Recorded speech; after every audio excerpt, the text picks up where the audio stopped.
This is Torah in 2 minutes-ish. It's 2 minutes-ish, and I just made a video, but it ran 6 minutes, which is too long. So I made another one, which ran 4, which is still too long. We'll see if I can get this down to 2 minutes-ish.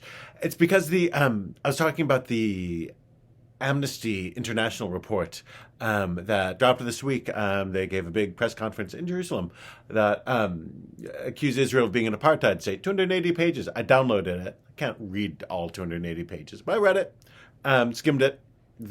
And look, I got to say, a lot of things Israel does that I disagree with. It's true for every government in the world, but Israel as well.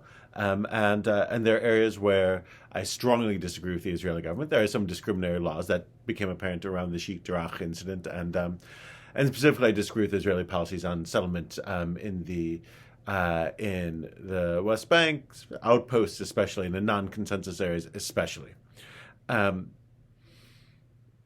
And the Amnesty report is really a step far away from trying to build a peaceful solution. Amnesty clearly doesn't support a peaceful settlement between Israelis and Palestinians. That was more than apparent in the report. It was completely lacking in context of the situation between Israelis and Palestinians. It went back to 1948 and failed to give context for 1948. Talked about 67 and failed to give context for that, and right up until today, fails to give context. It silences voices that are inconvenient to their thesis.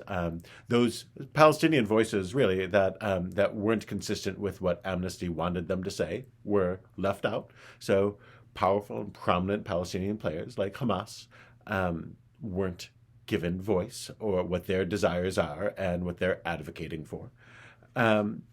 And also, it struck me as bigoted also in its lack of context for the region, which is to say, one of the tests for is a criticism of Israel warranted or not is, what do we do when other countries do similar things?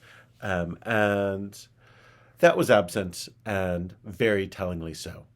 There's also a little bigoted. The word apartheid appears on every page of these 280 pages, and there's one little line at the beginning saying that, we're not comparing this to South African apartheid between 1948 and 1994. We're not saying anything in that regard. We're just using it as a technical term, which is dishonest. Obviously, they know that every human being in the world correctly associates the term apartheid with with the inhuman, horrible regime in South Africa. And to say that we don't intend any association is dishonest and false. I wish Amnesty International lived up to their reputation of being a helpful player. They're not.